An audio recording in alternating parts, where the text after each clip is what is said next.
Okay, hello everyone.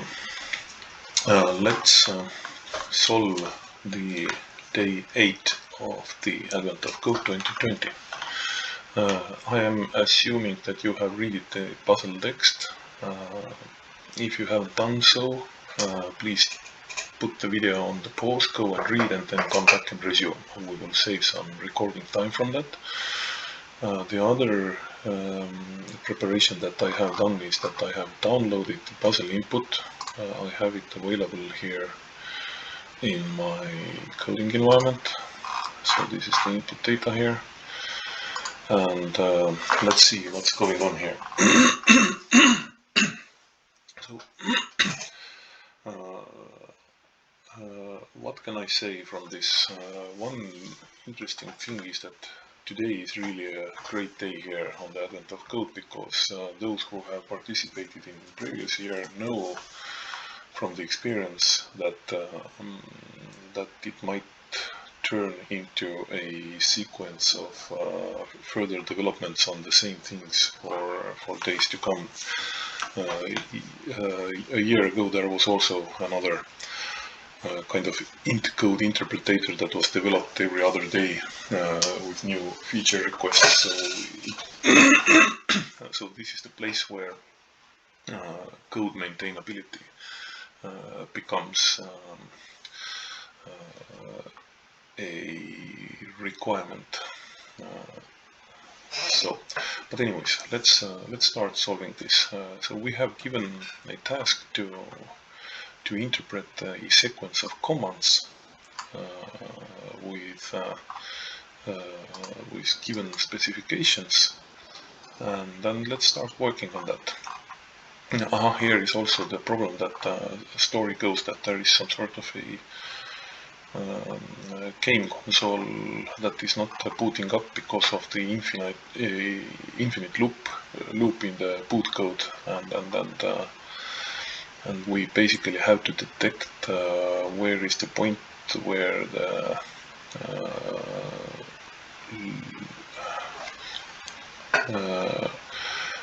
the loop happens, where we basically start repeating commands, and then we, at that point, we will have to output some global variable value. Okay, so let's create another test data file here, because that will definitely be helpful. Test input.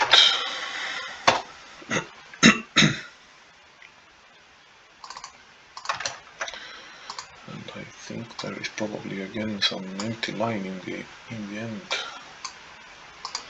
Let's create it here as well, and let's start working. So the input file name,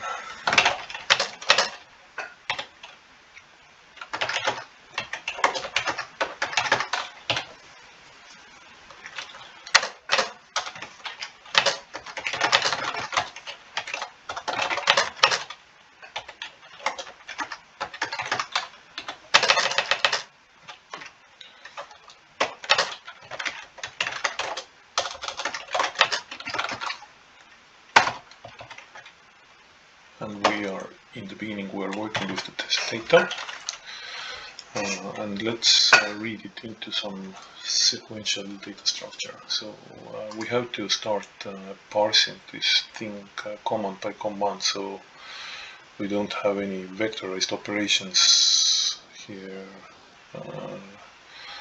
in that sense. So any sorts of NumPy or Pandas won't help us much. So it's better work with some vanilla Python data structures.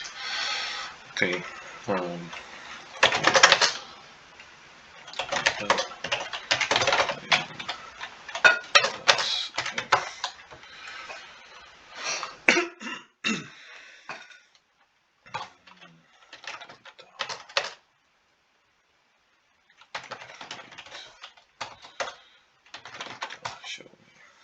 So let's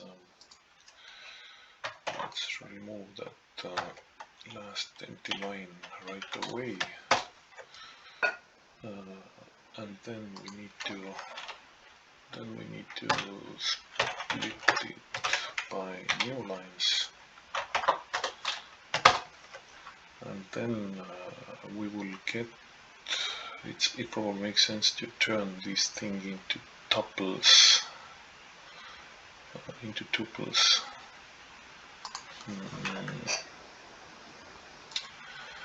A list of tuples of command and command parameter.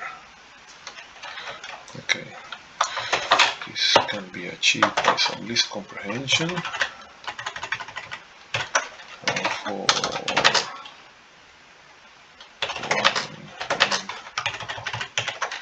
and here we want to create a tuple. Or actually, just for the sake of readability, it's going to be a bit slower in coding time, but might be beneficial for future readability of the code. So let's not use the tuple, but let's create a dictionary so that we know what parameters we are asking from the command. So there is going to be a parameter. The first element of the line is command, and here we are going to take the first 3 letters of the line, and the second parameter is param, and there we are going to take anything that starts from what 3, 4, that starts from position 4. Okay, show me. Okay, looks nice. And now, while we have this data,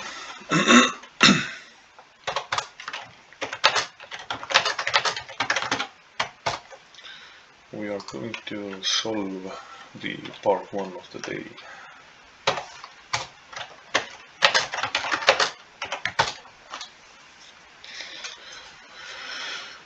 Okay, so we were told that there is some sort of a global variable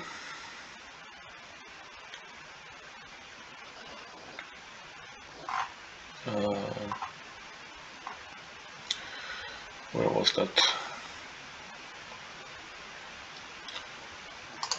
Sorry,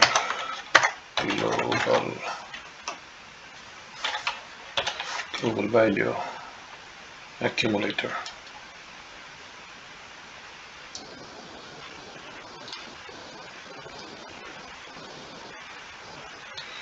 And it starts from 0. Okay, let's call it accumulator. Starts from 0.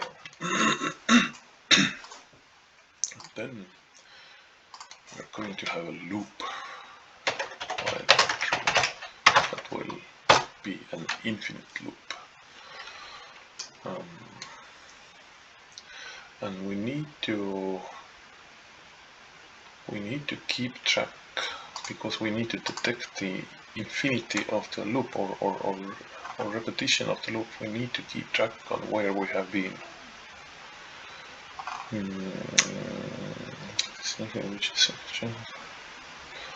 The moment the program tries to run any instruction a second time, you know it will never terminate. Okay, so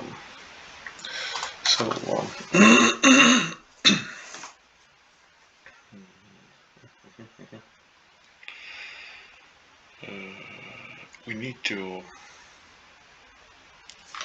to also keep track on where we are at the code. Let's call it address.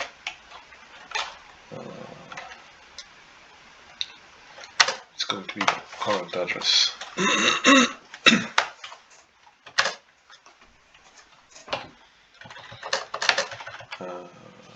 And we then need to read the command, and then we need to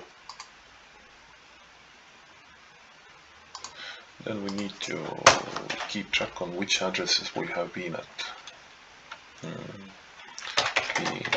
there.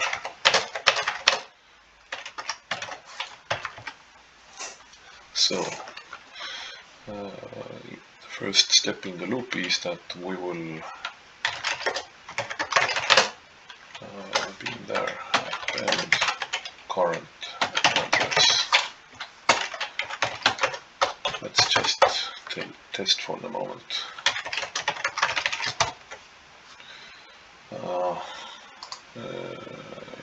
How can I add elements to the set?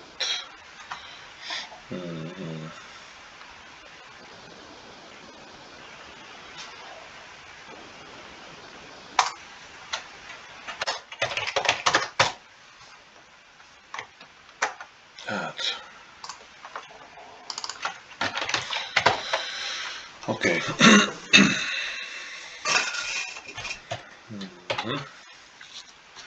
Now we need to write some sort of a switch here, switch type of thing.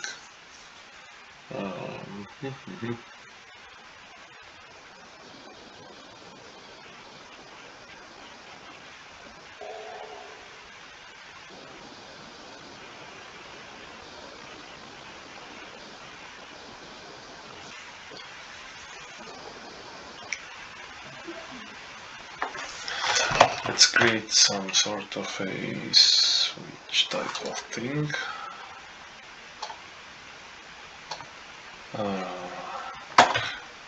Let's call this thing command.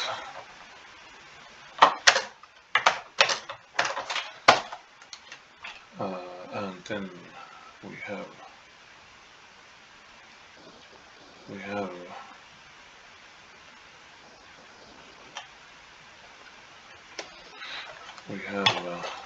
an up command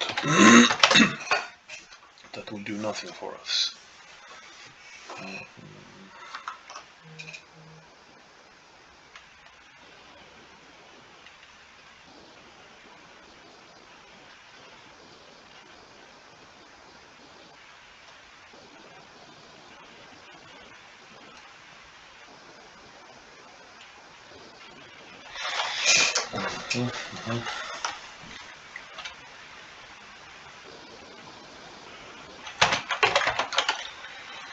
Lambda.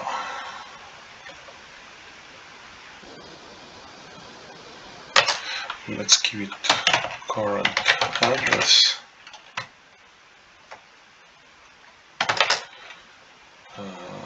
And it will give us the new address.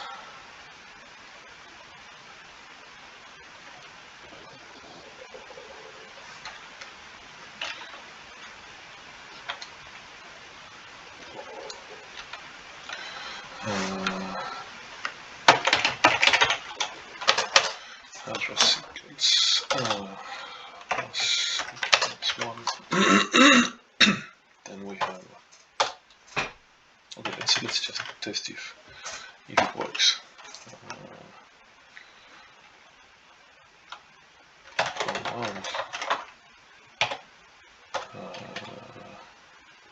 Command data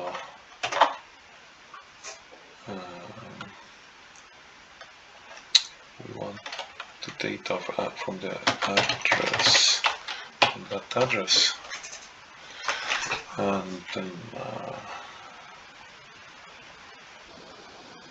then we want to take command out of it, and then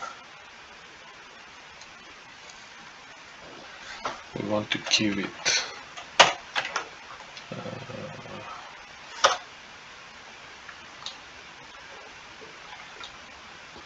actually it can just look at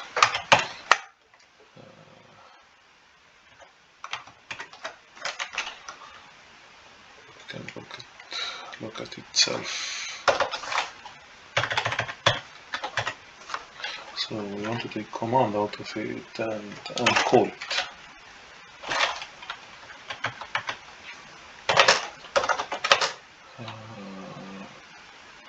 Address.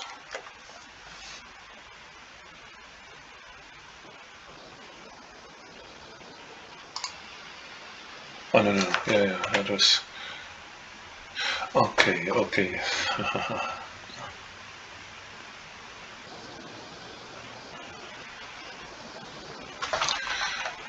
Let's do it more properly.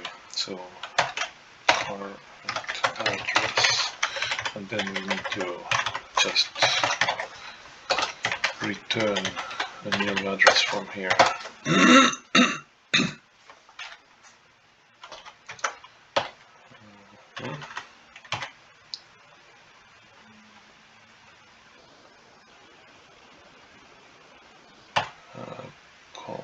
Okay, so we take the command out of command and then call it. And we want to queue the current address as an argument and assign it to the back to the address. Okay, so we got a NumPy operation that does nothing.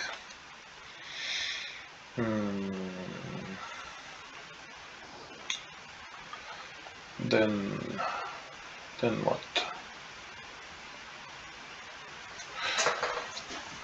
I think I'm over engineering here.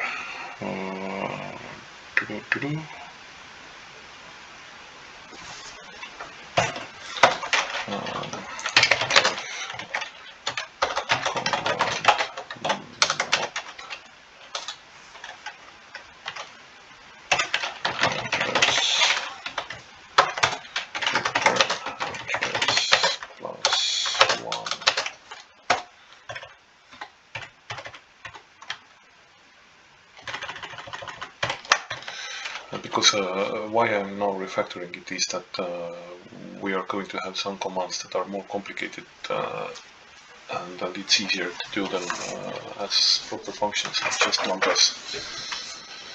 Command nup.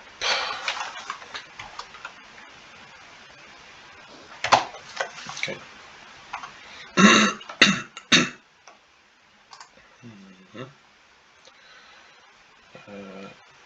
And we have to also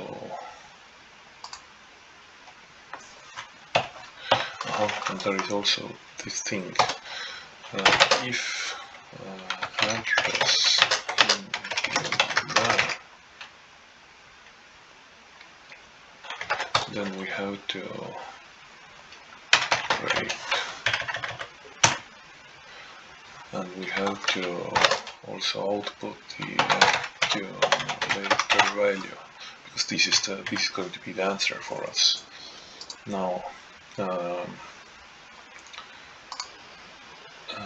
if the address wasn't there, we will add it, and now we will execute the command, and now we need to define all the commands that we have there.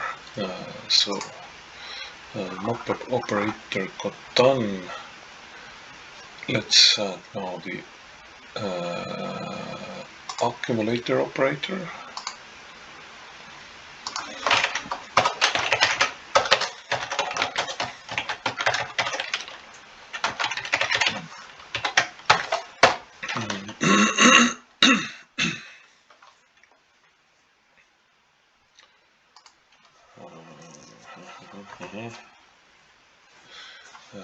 Accumulator operator needs the argument now. We need to introduce the concept of argument into the command.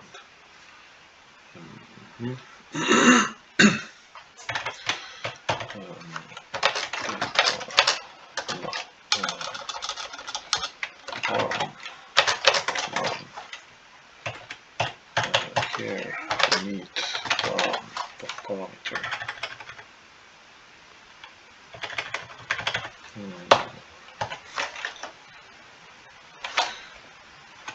Actually, this none is irrelevant here, because we are going to write a generic code that will queue that parameter anyways, but NumPy operator is just ignoring it. And so we are going to queue the parameter, which is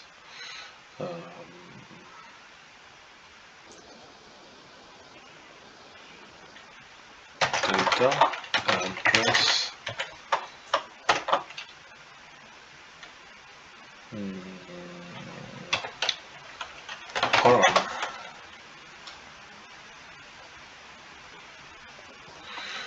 Okay, and now here what we do with this param is that we can also turn this, they're all integer numbers, so we can actually turn this into integer as well here. We don't need to leave it for later. Okay. So parameter. So accumulator has to basically increase that by parameter, and then we need to return address plus 1. Okay. Then we have jump operation. And we have to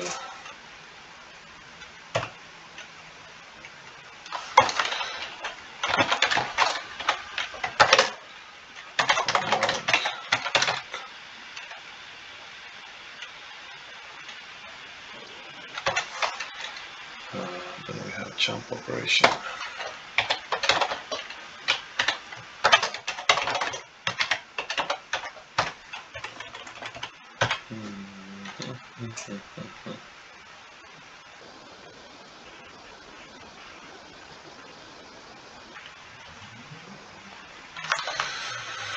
We have a jump operation.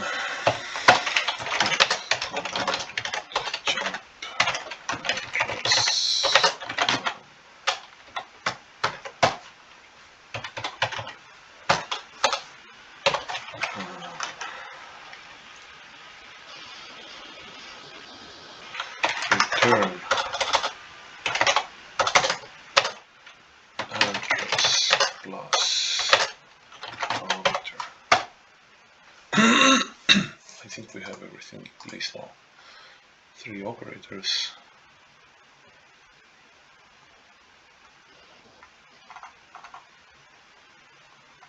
When this thing runs, it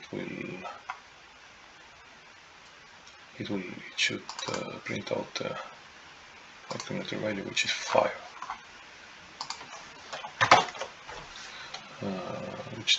We have this. I have to remove this stopper here. So what is going on here?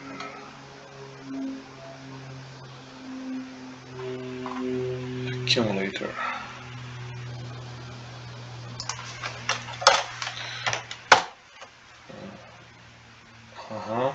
Okay. Global accumulator.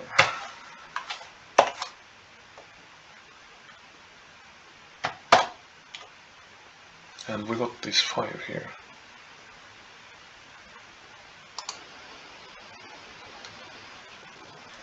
Okay, so we basically can print it out. Mark 1.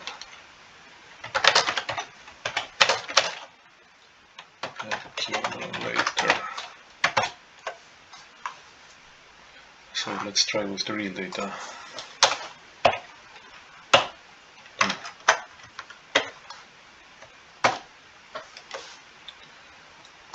Let's remove that. And just for fun, let's add this one also here. Okay. Less than a millisecond. 1553. Okay, that's the right answer. Let's go on. Part 2. After some careful analysis, you believe that exactly one instruction is corrupted. Somewhere in the program, either a jump is supposed to be nup or a nup is supposed to be jump. No accumulator instructions were harmed in the corruption of this boot code. The program is supposed to terminate by attempting to execute an instruction immediately after the last instruction in the file. The program is supposed to terminate by attempting to execute an instruction immediately after the last instruction in the file. By changing exactly one jump or NUP, you can repair the boot code and make it terminate correctly, for example, considering the same program above. If you change the first instruction from NUP to jump, it would create a single instruction infinite loop, never leaving that instruction. If you change almost any of the jump instructions, the program will still eventually find another jump instruction and loop forever. If you change almost any of the jump instruction, however, if you change the second to last instruction from jump to NUP, the program terminates. The instructions are visited in this order. So second to last into NUP. After the last instruction, the program terminates by attempting to run the instruction below the last instruction. With this change, after the program terminates automatically, evaluate. Fix the program so that it terminates normally by changing exactly one jump to NUP or NUP to jump. Okay, I have to figure it out myself, or what? Fix the program so that it terminates normally by changing exactly one jump to NUP or NUP to jump. Okay, we have to just see how many we have there. Holy God, this is going to be complicated a bit. I think this, we are not making it that easy for us.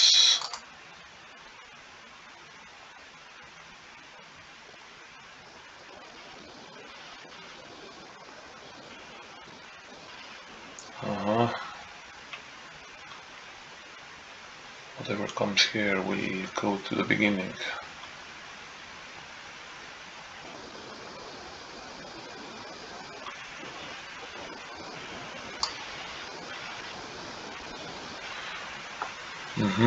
Okay, so let's first play with the test data, then let's create a duplicate of that.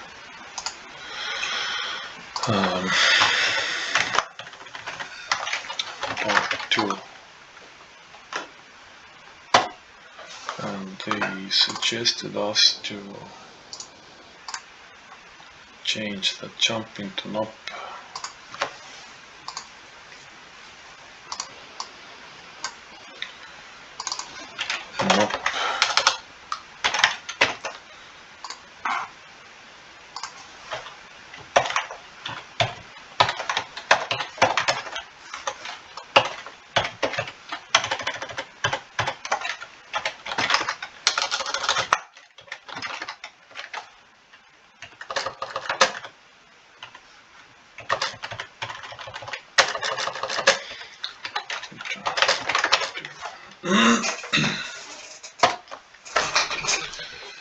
And now, while we don't have that check, we should get an error out of this code, because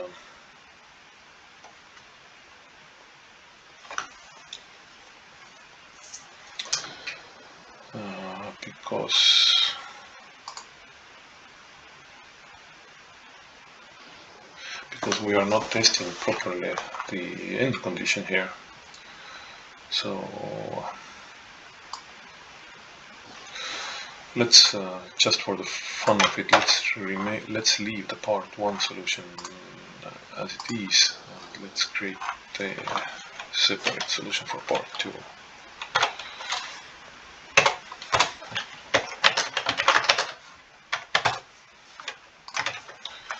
And when I run this thing now, I believe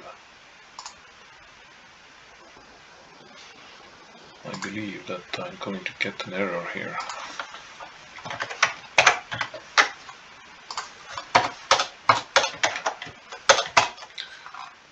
No.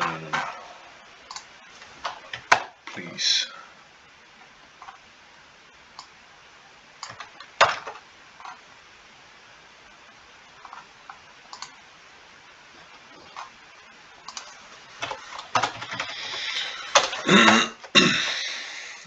So that's the error that I expected.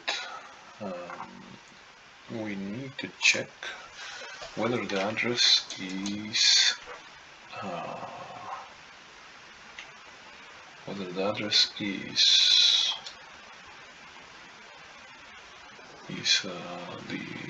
the address beyond the last address of the commands.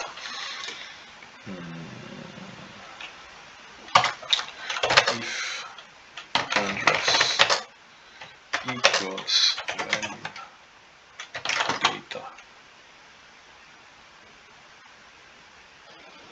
right? No.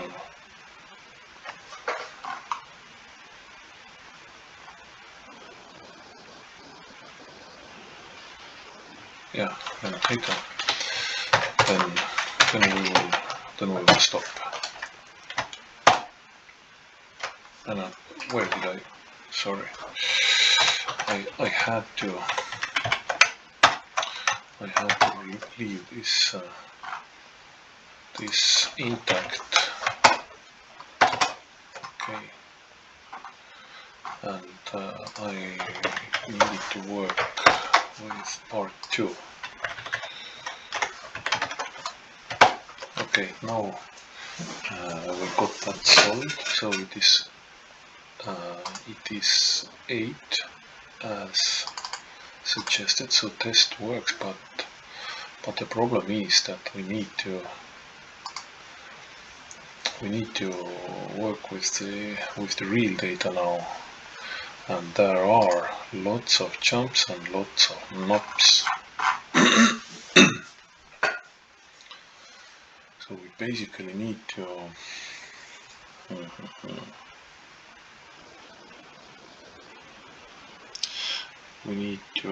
figure out which of them we need to change. Fix the program so that it determines normal by changing exactly one jump.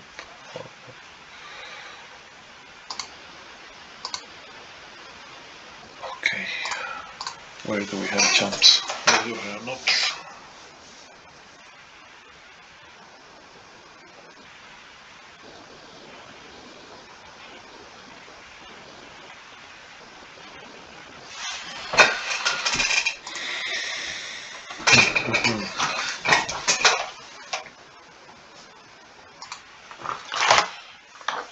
I think here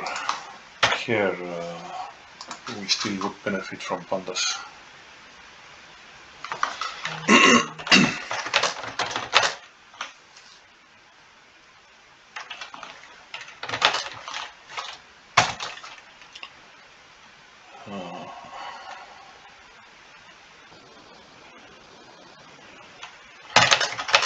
Because Pandas data frame data. So we have this.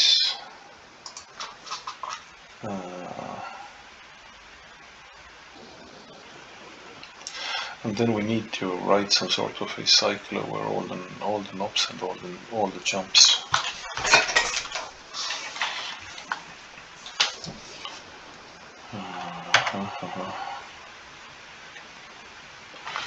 Data frame where data frame command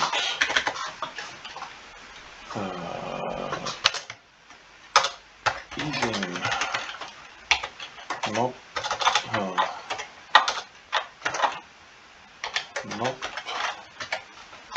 or and jump. Okay. And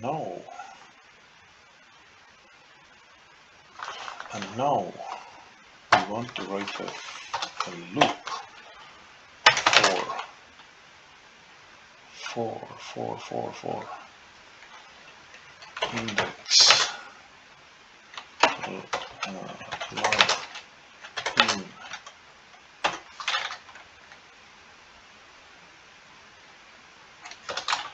in iter rows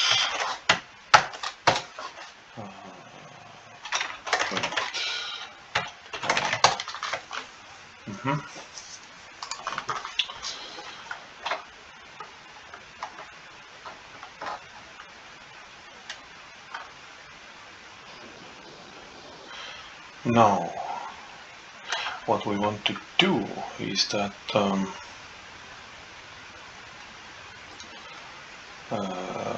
we need to create a deep copy of the data and at each iteration step we will create a deep copy of the data and replace that one command based on the current line here. Python list deep copy.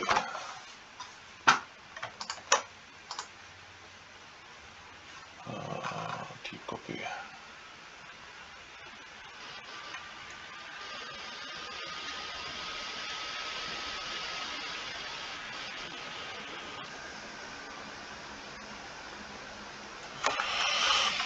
Deep copy.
And then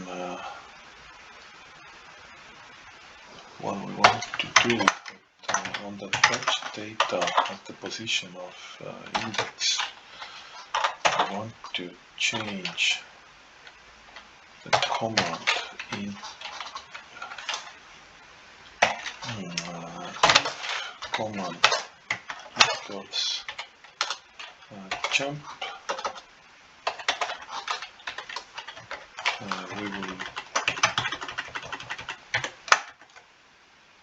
We can make it the one-liner. Sorry. Data batched in the command equals jump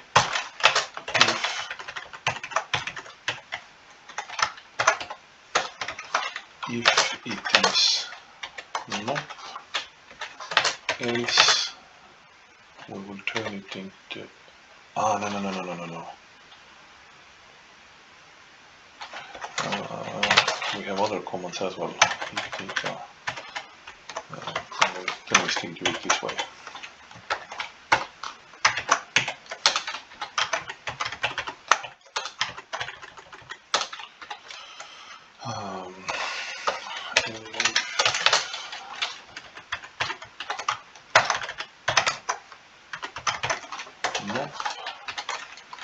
We will turn it into jump, and otherwise we will do nothing, and we will just going to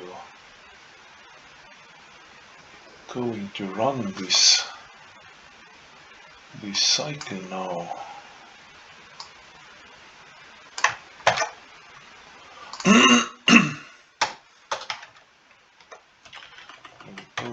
We're going to run this cycle now, and it is going to be based on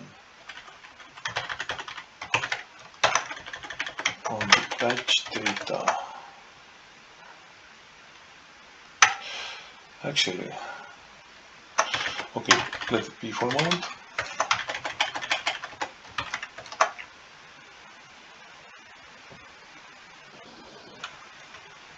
Actually, let's turn it into a function.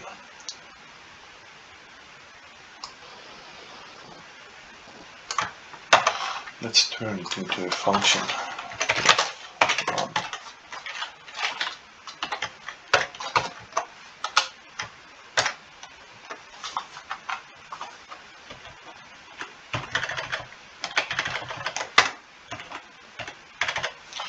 let's turn it into a function.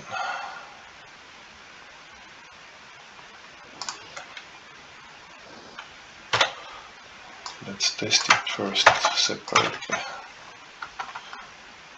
because we need to now queue those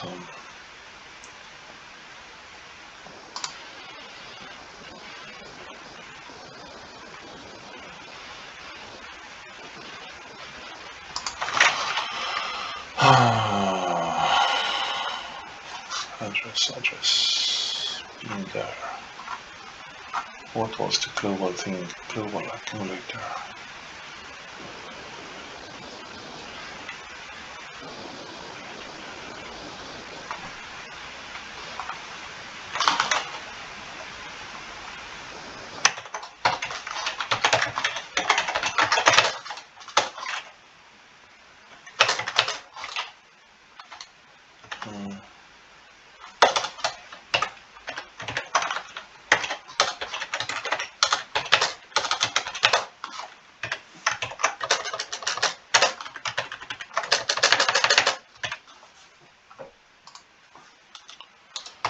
And we want to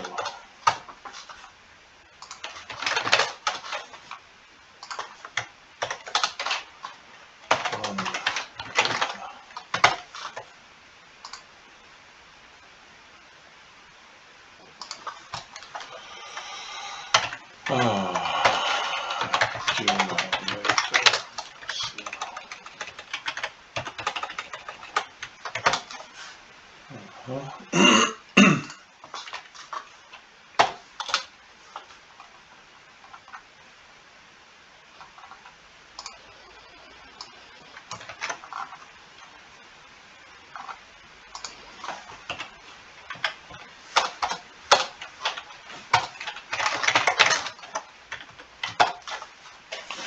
Okay, so we have this code, and we would actually like to determine whether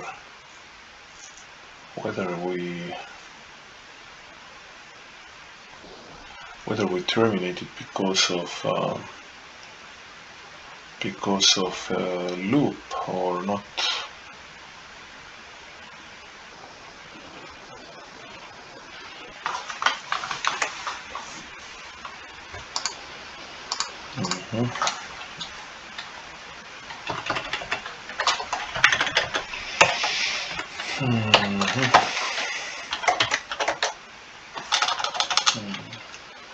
Reached and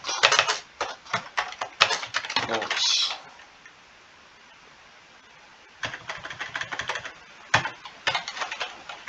Reached and this is where it is happening.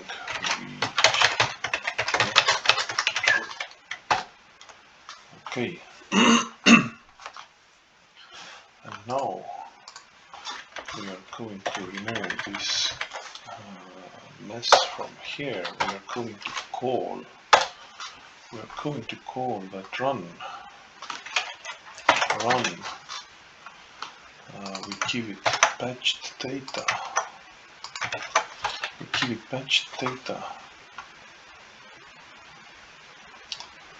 And what did we have to print out? Value of the accumulator.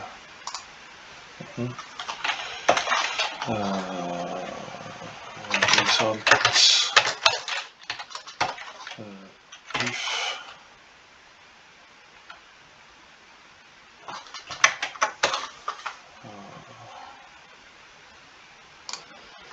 if release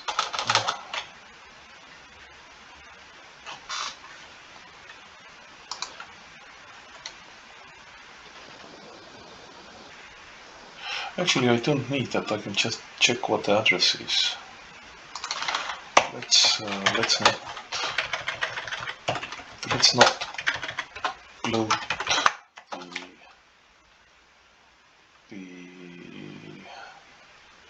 the code. And we also let it and we also don't need being there thing in the output anymore. We just need to check the result. And let's turn it into a dictionary again for better code readability.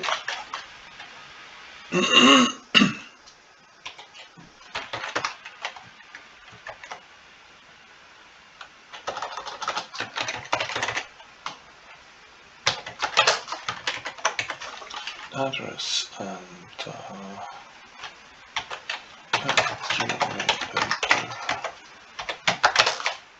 okay, and then we want to if result address equals length of data, we have got our response. Then we break, and then what did you want? They wanted to get the accumulator value.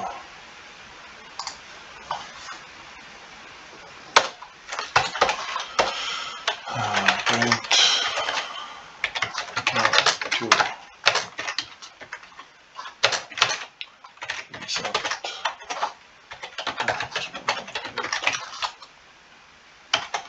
And this is going to run for a while. Okay, let's remove that here. Take 0 position on arguments, but one was given. We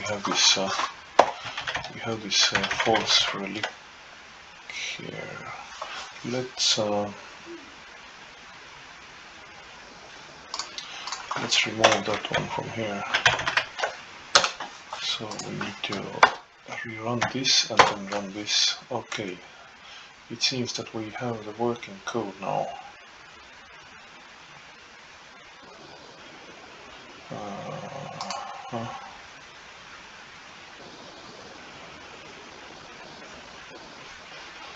How many times you tried? That would be interesting.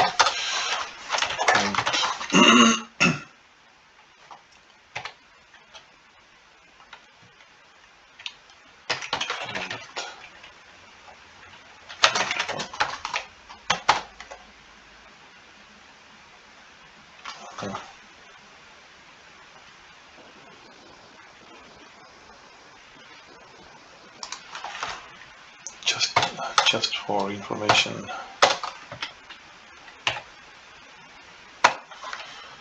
failed runs 0.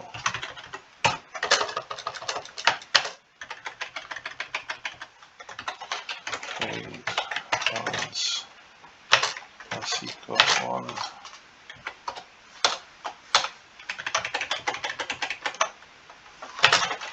Failed runs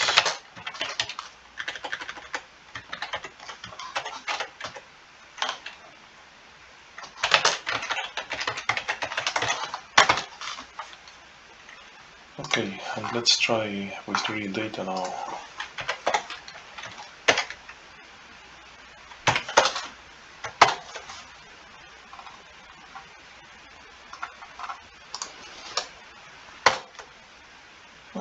Wasn't that difficult. 82 runs were made. So, and 224 milliseconds it took. Submit. Okay, that was the right answer. Okay. But anyways, I am predicting now that